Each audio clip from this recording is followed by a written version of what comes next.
வேதனை மேலும் வேதனை தருவதும் வேலையானதோ உறவின்றி உயிர் நோவதோ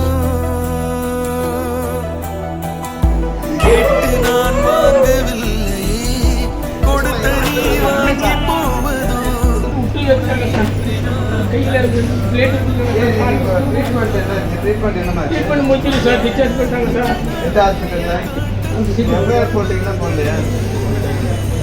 காப்பாற்ற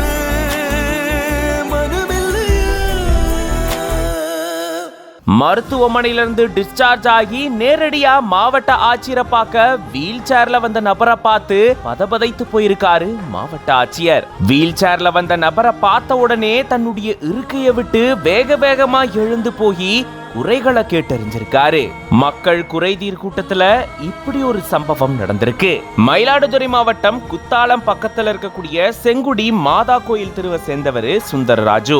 இவரு விவசாய கூலி வேலைகளை செஞ்சுட்டு வந்திருக்காரு. இந்த நிலையில கடந்த மாதம் 25ஆம் தேதி மயிலாடுதுறைக்கு போயிட்டு மறுபடியும் வீட்டுக்கு போகும்போது லிப்ட் கேட்டு இவரு போயிருந்திருக்காரு. இருசக்கர வாகனத்துல லிப்ட் கேட்டு இவரு போன நிலையில அந்த வழியா டிப்பர் லாரி ஒண்ணு போகும்போது இருசக்கர வாகனத்தை முந்தி செல்லும் போது இருசக்கர வாகனத்து மேல மோதினதுல கீழே விழுந்து சுந்தர்ராஜுக்கு கை மற்றும் கால்ல எலும்பு முறிவு ஏற்பட்டதா கூறப்படுது. இவர் மீட்டு மயிலாடுதுறை அரசு மருத்துவமனையில சிகிச்சைக்காக சேர்த்திருந்திருக்காங்க. இத்தனை நாட்களா சிகிச்சை எடுத்த உடனே டிஸ்சார்ஜ் செய்யப்பட்டதை தொடர்ந்து வீல் சேர்லயே தன்னுடைய மனைவியோட மயிலாடுதுறை மாவட்ட ஆட்சியர் அலுவலகத்துக்கு வந்திருக்காரு.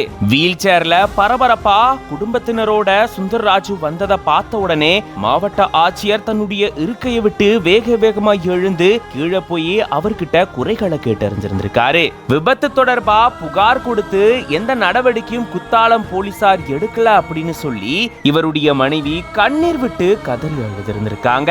உடனடியா நடவடிக்கை எடுக்கப்படும் அப்படின்னு சொல்லி இது தொடர்பா உரிய நடவடிக்கையை மேற்கொள்ளுங்க அப்படின்னு காவல்துறையினருக்கு உத்தரவிட்டிருந்திருக்காரு. இந்த சம்பவத்தால மாவட்ட ஆட்சியர் அலுவலகத்துல கொஞ்ச நேரத்துக்கு பரபரப்பு சூழல் ஏற்பட்டிருந்திருக்கு.